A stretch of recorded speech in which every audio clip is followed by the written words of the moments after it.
Welcome to the January Market Outlook from Blockchain.com. 1 month ago, we had a pretty exciting event where Charlie and Garrick joined us as well. And today, we're happy to announce that the entire crypto market has reached a new all-time high. And Garrick actually penned an article just 3 weeks ago predicting that this might happen at some point in 2021. So we'll be asking him a little bit about that later in this presentation, but the digital currency and crypto markets have obviously been moving tremendously quickly, and we'll be looking a little bit more into that today. So thank you everyone for joining us. We really appreciate your time today, and we'll go ahead and get started. Welcome to the January Market Outlook. All right, so my name is Nicholas Carey. I am the co-founder of Blockchain.com, the founding commissioner for the Blockchain Commission for Sustainable Development, and the author of The Future is Decentralized. I'm going to give you a quick update on Blockchain.com and some of the things we've been working on. So forwarding on to the next slide here.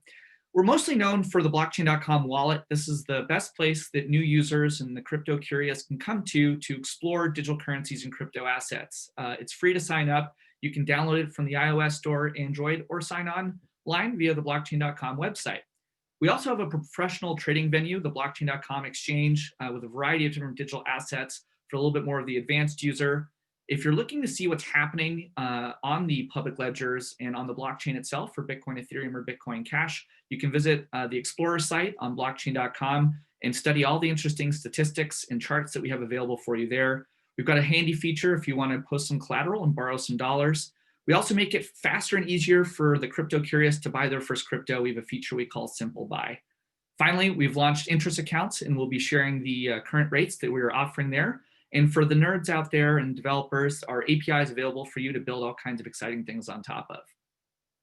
So at Blockchain.com, we're always shipping updates and just continually trying to improve and taking feedback from the community in order to do that. We've been really trying to get the simple swap experience in the wallet to be the fastest way for new crypto curious users to be able to buy, sell, or trade digital currency. So test that feature out. We launched a really exciting product called Wrapped Digital Gold on the exchange and wallet. Interest accounts now allow Bitcoin Cash and the XLM Stellar to be deposited. We also put a simple buy widget on the Blockchain.com Explorer. Interest is live on Android. And if you haven't signed up for it, we have the Blockchain.com podcast, which Garrick and a variety of industry experts are regularly contributing content to. And it's available on all the largest streaming services. So we'd love to have you sign up and subscribe to that.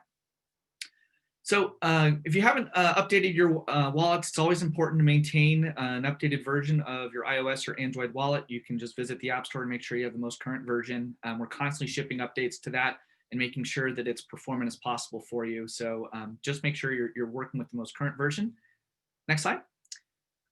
Here are the current interest rates and minimum transfers for the interest feature at blockchain.com. So if you want to hold your crypto, but also have it earn some interest for you, this is a really great way to do that. And one of the only ways to actually earn interest today, traditional banking products and services are not able to be as performant as this. So we'd love to have you test this feature out and earn some interest with your crypto.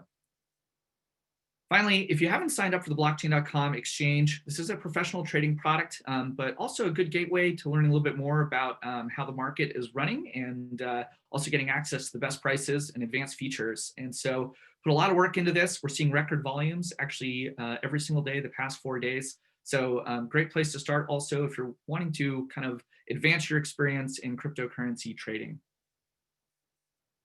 All right, last time we looked at the market outlook, Bitcoin on-chain insights, and had a special guest, Peter from the Director of Research at Coin Center. If you didn't catch that one, really great insights into what's happening on the Hill in Washington, D.C. And we'll probably be regularly speaking with the team over at Coin Center over the following year. Really great views from Peter and the team there. Now, today's focus, we've got a bunch of interesting things going on. We're going to talk about the market outlook and what happened over the past 30 days. To call it anything other than historic would be an understatement. We're going to be looking at Bitcoin on-chain insights. So not only are the top line numbers really interesting, and there's a lot of views on what's driving those, but actually fundamentally just studying what's going on with the Bitcoin blockchain is a great place to visit as well. So our blockchain archaeologists have pulled a variety of different signals from what's going on chain, and we'll be studying those. And then today we'll be joined by Charlie McGarraugh, who's the Chief Strategy Officer here and the Head of Markets at Blockchain.com. to give us some views from his perspective on what's happening. And we've got a variety of questions that have been prepared from the community and some experts to ping his brain. So we're looking forward to welcoming Charlie at the end of the presentation today. There he is, Charlie. Okay, so without further ado, I'm very pleased to welcome Dr. Garrick Heilman to join us next. Dr. Garrick Heilman is the head of research here at Blockchain.com and one of the foremost and most leading cryptocurrency researchers and economists in the world. He taught and created the first class on blockchain technology at the University of Cambridge and has authored a variety of leading academic research on cryptocurrencies, stablecoins, and emerging markets. He's ranked as one of the 100 most influential economists in the UK and beyond, and is regularly asked to share his views on the cryptocurrency markets with leading media outlets, including the Wall Street Journal, CNN, NPR, and much more. So without further ado, I'm very grateful to have Garrick walk us through the market outlook for January of 2021. Great. Thanks so much, Nick. Hope everyone can hear me okay. We just got through the holiday season, and I hope everyone had a good holiday season. Certainly, holders of cryptocurrency had a hard time, not checking in on the price action over the time of the year where some of us were hoping to get some rest and recover from what was already a very exciting Q4. Really an extraordinary and historic period for crypto markets in Q4. So let's just kind of look at the numbers for both the last month and the year of 2020. Bitcoin is obviously quite a bit up from where it finished 2020 at close to $29,000. 47% gain for the month. Ethereum had a strong month as well. Did not appreciate as much in December, but has rallied incredibly strongly here in January, up into the 4-digit figure, 22% up for December though. You look at the yearly numbers, I mean, just again, an extraordinary year, up 300% for Bitcoin on the year, 477 for Ethereum. And if you look at the low that we achieved in March, following Black Thursday, I mean, gains of 500 and 600% off that bottom. For 2 years, Bitcoin 675, well outpacing Ethereum. Again, as of the end of December, Ethereum was up 432%. I mean, these are pretty eye-watering numbers, and not unprecedented, for crypto. We've come to, for those who've been in the space for a while, we've come to, see percentage gains like this, but still, they are pretty amazing. And for asset markets in general, it was a great year. Gold up 24%, stocks up 16%, long-term bonds up 16%. But again, the story at the macro level, which is certainly relevant for Bitcoin and for the crypto space, I think as a whole, is what's going on with the US dollar continuing to slide, the dollar index breaking below 90. Which is a psychological level of some significance, down 2.1% in the month of December, down 7% for the year, down 7% over the last 2 years. The dollar has really been taking a beating. And, one of the things we'll be talking with Charlie about later is, what's the outlook for the dollar for the treasury market and what that means for crypto, of course. So Nick referenced this $1 trillion market cap prediction that I made in a piece that was published on CoinDesk at the end of the year on New Year's Eve, the 31st. I encourage you all to read it. And one of the main suggestions I made in that piece is that governments will come to more publicly start hodling Bitcoin. Now, it's funny, my friends and family who know I'm involved with cryptocurrency, they saw that article and thought that, because it had the word hodl in the headline, they thought there had been a misspelling. And I mention that because it's just a reminder for those of us who are in the cryptocurrency space, still how early I think we are in kind of the education process. These terms like hodl are not widely known by even folks, friends and family who been following, our research, even my research, my speaking. So that was kind of just an interesting kind of like little anecdotal data point to remind me that, a lot of people are still pretty new to cryptocurrency. But I did want to talk briefly about this idea of governments owning cryptocurrency and specifically Bitcoin. One of the stories in Q4 that JP Morgan and other Wall Street banks wrote about is institutional investors starting to transition some of their gold holdings into Bitcoin. We saw gold ETFs see some outflows, and products like Grayscale, Bitcoin Investment Trust, the Bitwise index, which also launched recently and has done really well, start to see big uptake. And you could imagine governments watching this and getting their own version of FOMO and thinking, wait a minute, we're sitting on a lot of gold. The digital gold thesis has really come in.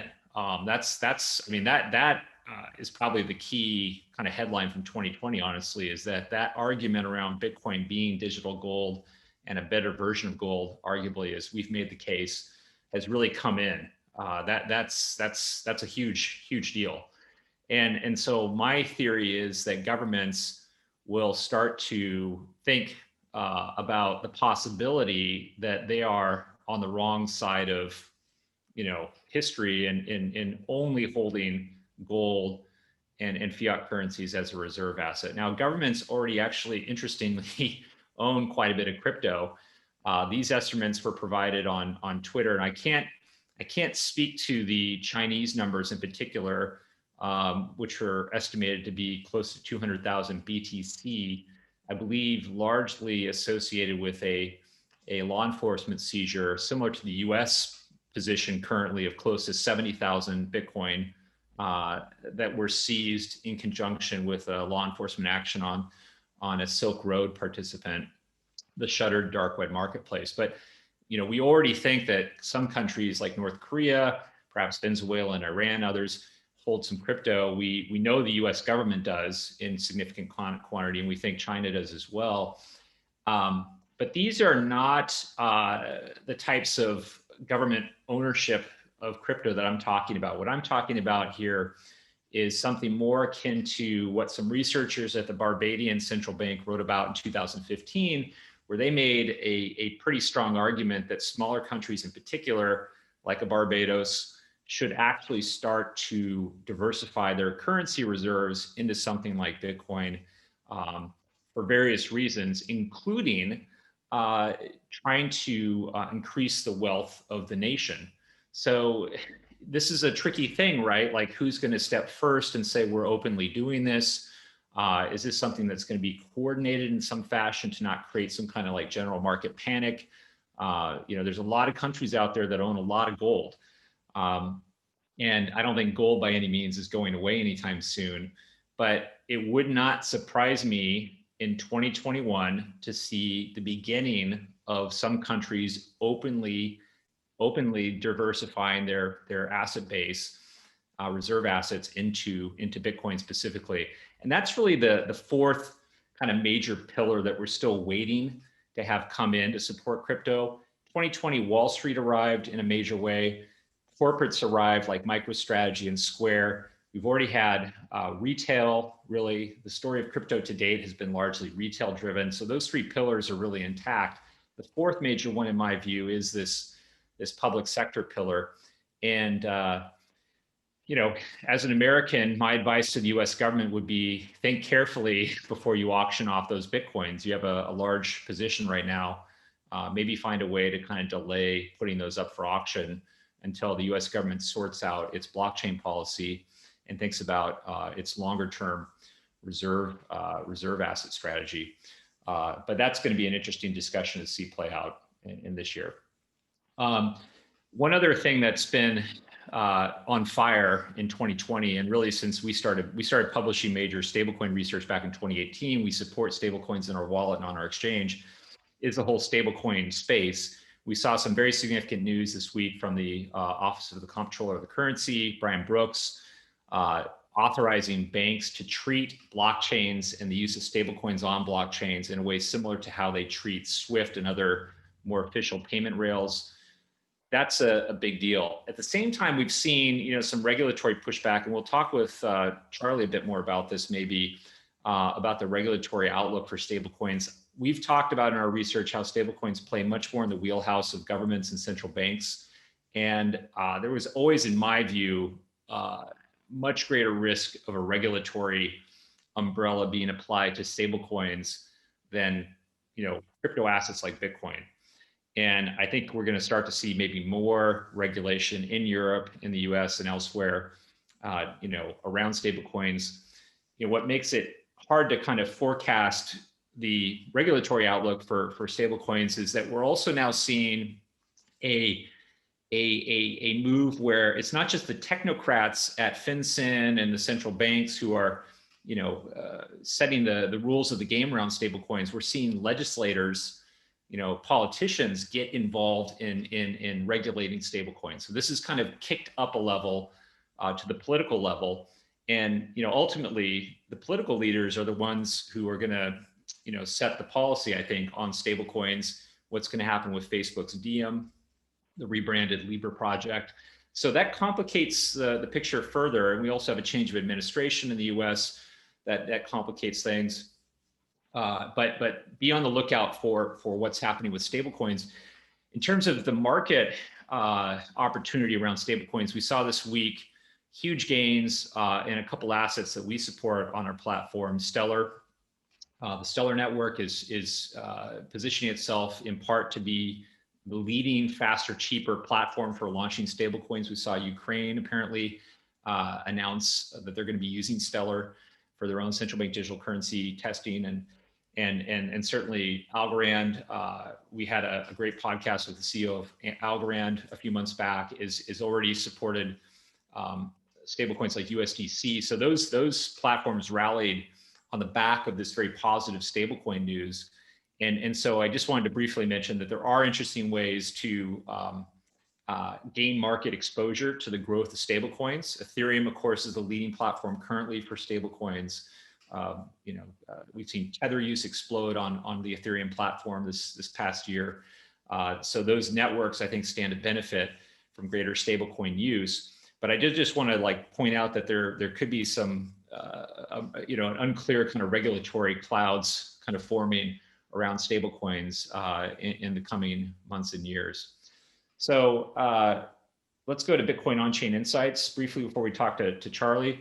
So yeah, strong network activity in December. All our metrics were up, including the percentage of transactions happening on the Blockchain.com platform. 36% of all Bitcoin transactions, up from 35.9, 36.4 this past month. So a very, very strong number of daily active addresses, everything you would expect with the kind of price action we saw. Huge increase in mining revenue is also a big part of the story. Certainly when the price goes up, the coins that are being mined are worth a lot more. We're seeing fee income, of course, go up as well. Now, interestingly, the hash power has not followed the price up as quickly as it has in the past. And we published an article mid-year called Battle Testing Bitcoin, where we introduced a new security metric called MVANs, the market value adjusted network security, where we look at how much market value is being secured by hash rate and another efficiency metric. And you can see that this ratio has come down a lot, that it hasn't kept up with the price. Now, what's going on there? Well, it could be an inventory story where we just don't have enough mining ASICs in reserve to kind of deploy, given how rapidly the price has gone up. Is there a reason to be concerned about the security of the network? Not necessarily. I mean, hashing rates at an all-time high, but it's something to keep an eye on. The whole reason, and I hammer on this a lot, that we're talking even about Bitcoin here 12 years on from the launch of the network, is the protocol network security. That is the key. That is the bedrock, the foundation on which the whole thing rests. So it's always important to come back and keep an eye on the health of the network, its security, and what's happening there. So we've got a market value and realized value chart. This actually would be, I think, something that we can reserve and talk with Charlie about if that's okay. I'm sure he's got some things he wants to say about that. So let's kick it off then and go right to our chat with Charlie McGarraugh, who has an incredible background, Goldman Sachs partner, metals trader. Charlie, welcome to the webinar. Thanks very much for having me. How may I be of service? Well, let me just stop sharing the screen here. Where do you want to start with kind of like, what's been going on with markets? And I don't know, Nick, if you wanted to kick things off with a particular question for Charlie, maybe a softball, you want to warm him up here, or give him a hard one right away? Give him some red meat right away. Well, I think, Charlie, it's easy to get really deep in the weeds, but you've been doing some modeling. We were talking about it earlier this week, and if we look back over the past decade, what's been happening in the broader macro markets and what kind of companies are being successful and where value is being created, it looks like tech equities have broadly, vastly outperformed what I would call like molecular firms. And if we project that momentum forward, what does it mean if the trend holds true and accelerates over the next decade for the internet and broadly, I would say an alternative financial system natively integrated into the internet? What does that kind of look like? Let's have like a big picture, and then we'll dive into some specific topics. Yeah, so maybe a couple of numbers. I was digging around a little bit this weekend, thinking about how much the markets have been moving, and what does this all really mean, and trying to think about think ahead, not just in weeks or months, but really in years and decades. So here's a couple of numbers for you. Global GDP is about $140 trillion, and the US is the largest country share of that at about 15% at 20, 21, 22 trillion. Garrett, correct me if I've got these numbers wrong, but, and over the last decade, the internet has grown at 9 times the speed, the internet's share of US GDP rather has grown at 9 times the speed of overall US GDP growth. The internet economy at the end of 2019, broadly defined, including e-commerce and so forth, pre-COVID, is roughly 10% of US GDP and is undoubtedly much higher than that now with the movement of electronification. As you rightly point out, electrons have had a pretty good run versus molecules, kind of broadly defined, especially over the last year, but even predating that. So if you kind of think about global growth for the next 10 years, I was reading online something like projected GDP of something like 275 trillion about end of 2030. And if you think that the internet, broadly defined, could be the largest, quote unquote, country component of global GDP, with, let's say, something like a 20% share, that puts the internet economy 10 years out at a $55 trillion equivalent GDP. And that's a massive number, right? So then I started thinking about the market cap of financial institutions in the US. Just the top 5 leading investment banks in the United States of America at the moment have roughly a $1 trillion market cap, or roughly 5% of US GDP. So 5% of 55 trillion is $2 trillion plus opportunity for financial institutions, just the leading ones, in the internet economy, to kind of frame the size of the opportunity. Now, how much of that will accrue to the protocol layer versus the companies and picks and shovels, to be determined, and also, of course, the scope of what is part of financial intermediation in the future may be far greater than it is right now, because digital asset technologies, starting with Bitcoin, but certainly not limited to Bitcoin, allow basically the creation of markets and pricing mechanisms and more things with kind of the dawn and rollout of tokenization. So it's an exciting time, and we would expect vast growth to come. Yeah, that's an exciting thought exercise.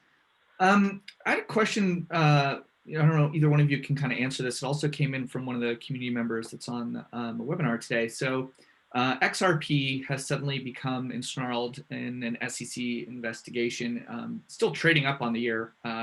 What might happen there? And if it's just not necessarily a prediction, but what are your views sort of so far on what took so long for the SEC to maybe take a view on that, being that it had been in market for a long time? And what is probably the likely sort of next step of sequences, in terms of communication that'll be made public? I'm no lawyer and no expert on this topic, so I'm going to punt on this one and hand it off to Garrick, and then we can keep on the market side for me. Thanks, Charlie. I'm also not a lawyer, but I mean the timing of the XRP lawsuit, I think, is really, Clayton, on his way out right before Christmas, it was really quite interesting. And, look, to prepare a lawsuit like this, there's a couple things I can say. To prepare a lawsuit like this requires a lot of work from the SEC and the rank and file. And, I wouldn't expect, even if there is a change in the significant change in the policy priorities at the SEC with the new administration, for all of that work to be just wiped away quickly. In other words, for those who are wanting to follow and think about where this is going to go, sure, it's possible that a new administration comes in, changes priorities, and this all gets, kicked away.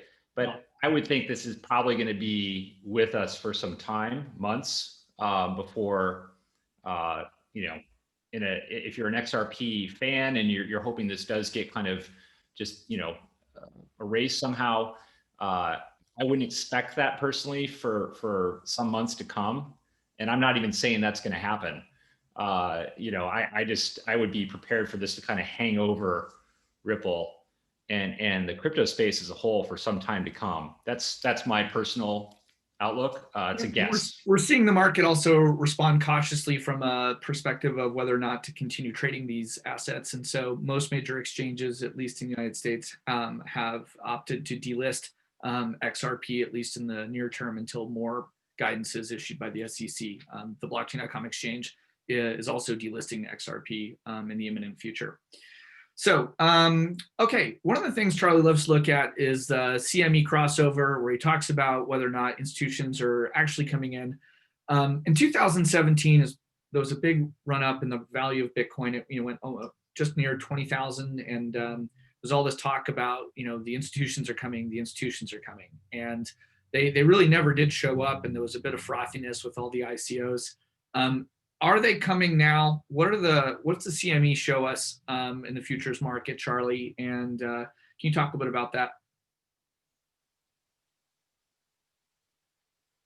Yes. I'm just pulling up the chart on Bloomberg to just get the latest. Just give me 2 seconds. Cool. Yeah. So the short answer is yes, the institutions are coming, but it depends on how you define institutions. So as the price moves, just the dollar volume of trading is going up. The open interest hasn't increased that much, but it definitely is on an uptrend. I think, kind of more importantly, we've certainly seen in our business an increased amount of inquiry and activity from, institutions more broadly defined, which would be high net worths, corporates, crypto funds, and then crossover funds from traditional space. So yes, it's picking up. I still think that we're kind of in tire kicking mode to a degree. I also think that the excitement around the scale of the grayscale and listed ETPs has also really been a big thing. And it was pretty interesting on January 4th. A large amount of the share float passed its seasoning restriction in the Ether trust that Grayscale has, and created a compression in the premium as people liquidated shares on the ETHE trust. And it's interesting, maybe some of the buying action in Ether itself was people replacing that risk with buying Ether as they liquidated to monetize the premium, but wanted to keep the overall crypto market exposure. I'd say the other thing that we've seen, and I think this is really kind of a telltale sign of kind of circumstantial evidence anyway, is that the price action with the turn of the new year was extremely, extremely bullish. So I was actually a bit wrong. I thought that with the passage of December 31st and into Jan 1, we would see a bit more selling and profit taking, because capital gains taxes were pushed into the, at least in the US, were pushed into the 2021 tax year.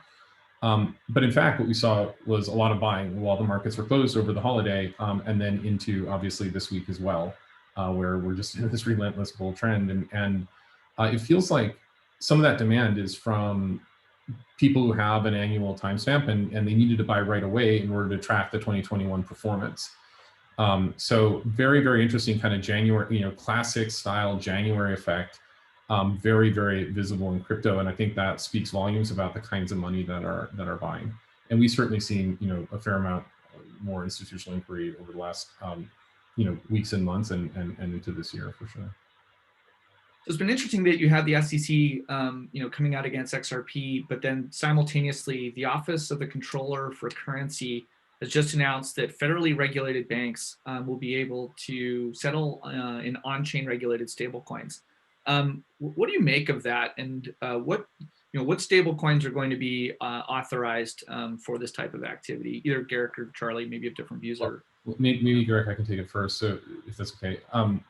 I think it's a pretty big deal, but I do think it's incremental. So it's incremental to the story that the digital asset rails are becoming, in the process of becoming, fundamental infrastructure for the financial system. Stablecoins, because they make trading and settlement contemporaneous and instantaneous, are a pretty attractive means of settling trades between institutions.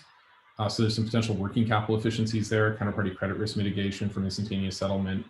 Kind of maybe stuff that seems humdrum and boring to the outside, but is a pretty big deal in terms of upgrading the infrastructure for the system. And I think you see that the regulators are saying, we want to embrace innovation. We just want it to be done prudently in a regulated context, which makes a ton of sense. So I view it as a really good kind of incremental step toward the modernization of the system and ultimately the build out of more efficient markets. And and I think it's great news. Garrick? Yeah, I think I agree with everything Charlie said, and I'll just be brief. I think it's interesting to think about where central bank digital currencies are going vis-a-vis stablecoins.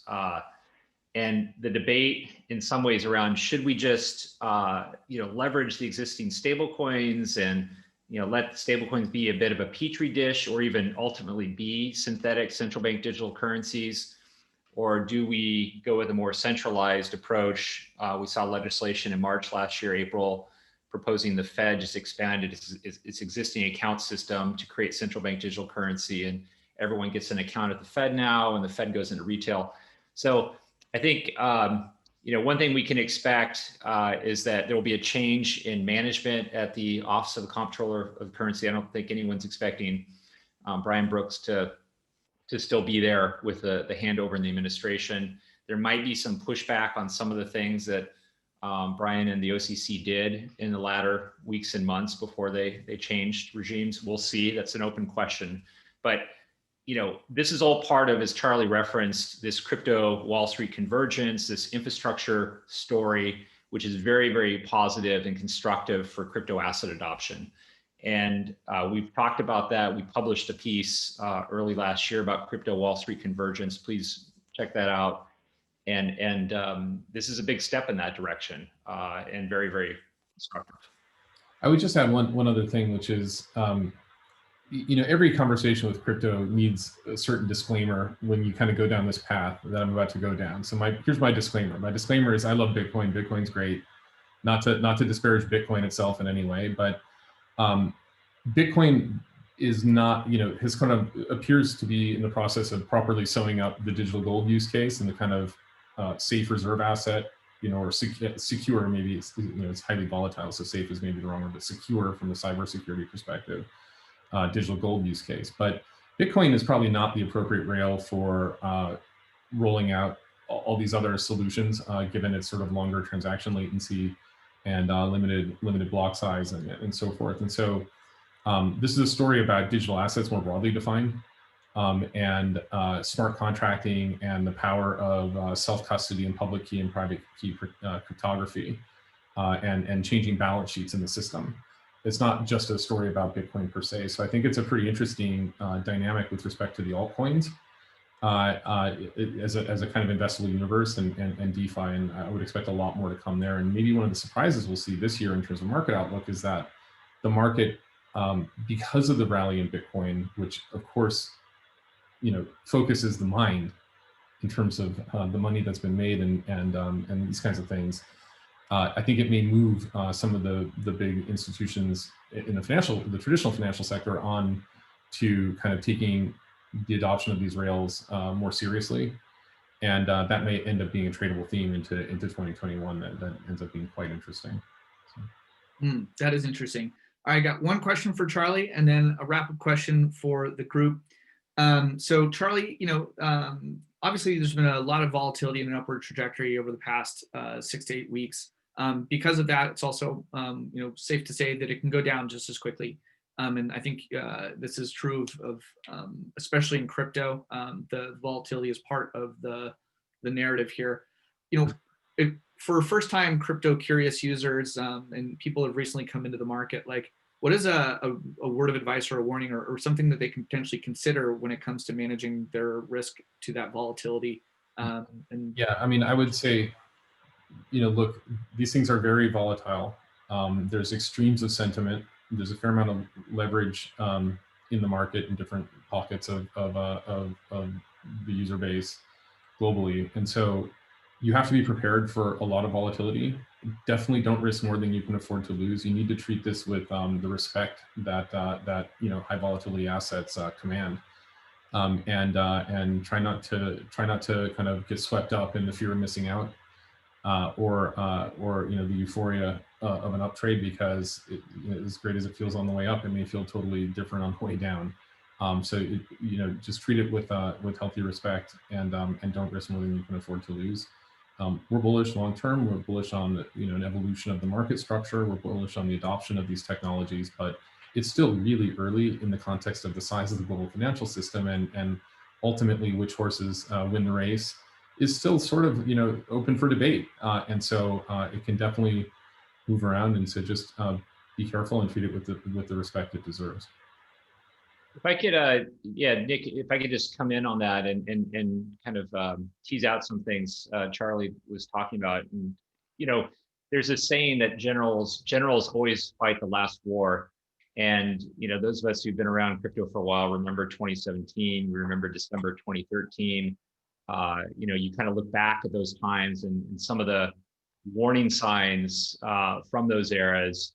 We've seen the beginning, it looks like, of the return of the so-called kimchi premium. This is the premium that traders in South Korea were paying for crypto assets above what, say, someone was paying on a US-based exchange. There was talk of that returning 5%. I think I saw the number this week. I think back in the day, 2017, it was in double digits regularly, not just in South Korea, but in Japan as well. But I wanted to ask you, Charlie, about you mentioned the leverage and the funding rates for borrowing stablecoins, and just kind of what you're watching there, and how you're feeling about that part of the market, how important that is, and how people on this call keep an eye on that themselves. I think I do think it's important. I think the crypto ecosystem is not that well connected to the traditional system. There are bridges, of course, and as regulation matures, as the ecosystem builds out, these connectivity will go up, and cost of capital between the two systems will normalize more. So I think it's long term kind of a convergence story, but in the short term, it's reasonably expensive to borrow fiat collateralized with crypto because people want to buy more crypto. So the people who are already inside the ecosystem are saying, we're really bullish. We think that the price deserves to be higher, and we're willing to borrow money and bet that that's the case. And what that does is it puts up interest rates for fiat collateralized by crypto. And then, and that's the market's way of sending a signal, which is send more money, because we think that it demands that. We are seeing those inflows, but it can overshoot at times. And so when the price of leverage, particularly, is defined by the slope of futures against spot, it tells you people are really paying up for the leverage, and that's when the market may be a bit overextended. Right now, it feels pretty extended. So I would say a pullback is probably in order. Now, what's been pretty interesting, we've seen a couple of those pullbacks over this spectacular rally of the last couple of months, and the dips have been bought. And so that, I think, is a pretty strong sign that there is demand there. But it's a process of equilibrating and making these fund flows move, and that's a process that needs the pricing mechanism to make people do that. So treat it, again, with a healthy degree of respect and caution. Wise words. Okay, so last month, Garrick penned that article in CoinDesk predicting that at some point over the following 12 months, the asset class could reach a market cap of $1 trillion. It did it in 3 weeks.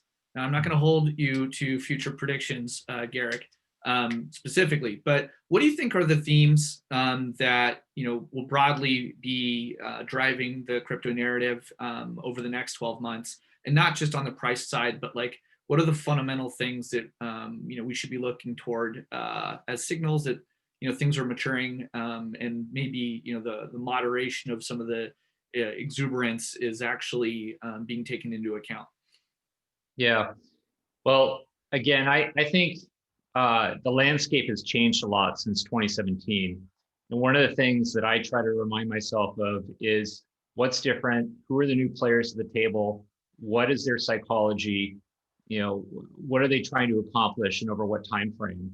Because we saw prices shoot up, kind of similar to what they're doing right now, thousands of dollars a day, into 2017, but it's a very different market than what we're seeing today. And so, it's tempting, I think, for those of us who lived through that to be getting a little nervous. But at the same time, there's so many people who don't have any exposure to crypto still, who now realize they're being, they're kind of like, Warren Buffett has this famous comment about, when the waves go out, you get to see who was swimming naked. A lot of people are looking at like what Mass Mutual did. And the insurance company, and they're saying, if I'm an insurance company that's competing with Mass Mutual, and Mass Mutual now has a significant crypto position, and that's going to appreciate to 400K, like Guggenheim and some of the institutional investors have suggested it might, that puts Mass Mutual at a hugely competitive advantage versus its insurance competition, and they need to figure out how to respond to that. It's a lot of pressure on corporates potentially to step up in a meaningful way. And in other words, I guess what I'm trying to say is, yes, the market is moving very quickly and it's raising some concerns, but I think Bitcoin getting to $1 trillion in market value is also a 2021 possibility, and could be a January possibility at the rate we're going. This feels like it's going to be $1 trillion market asset sooner rather than later, and it should be. Gold is a multi-trillion-dollar asset. We've talked at length for years about how much more utility Bitcoin offers over gold. It should be, something that's, closer to gold in terms of total value. So, I think the market is anticipating that move and accelerating the move to that level. What happens there? That's a new epoch, a new era. We'll have more price discovery. Charlie talked about volatility. Buckle up and don't get over levered. That's the key. The people who have survived in the space are the ones who can ride out the volatility. And I would not expect for the volatility to be going away anytime soon. Thanks for those views. Charlie, anything you're going to be looking out for in 2021? No, you heard it from me. I think the market will move on from a pure digital gold story to as economic growth picks up. I could imagine the dollar actually strengthens in the macro economy. I know that's kind of an off consensus view, but I don't think it's completely crazy. And once the kind of dollar debasement story is not the only kind of game in town in macro markets, and growth picks up, I could imagine that the focus moves on toward how are we going to rebuild the capital market system on these rails, which won't be a pure Bitcoin story. It'll be about other assets, which are also far cheaper. Community conversation, right? Yeah. Okay. Well, I want to thank Charlie and Garrett for their time today, as well as everyone that joined us from all over the world. It's been a tremendous 30 days. We will be here to study it with you all over the next 30 days as well. Please join us in early February for the next monthly market recap. And if you have any questions, please find us online or contact us via the official channels on the Blockchain.com website. And we wish everyone a happy, healthy, and prosperous 2021. Cheers.